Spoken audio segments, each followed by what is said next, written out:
In this video, I'm gonna show you how you can apply for a refund on AliExpress.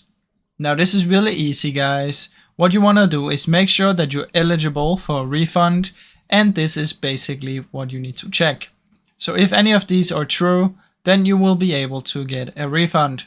Now the guaranteed delivery time is something you can check if you go to My Orders, click on the order, and it should show you your guaranteed delivery time.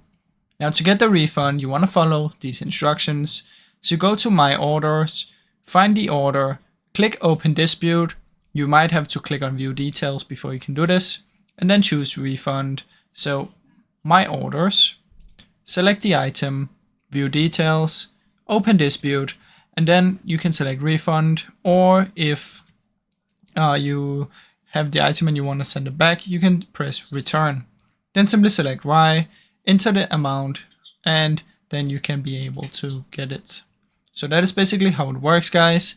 I really hope you enjoyed this short video. If you did, please leave a like and subscribe, as it helps me out a ton. Thank you so much for watching.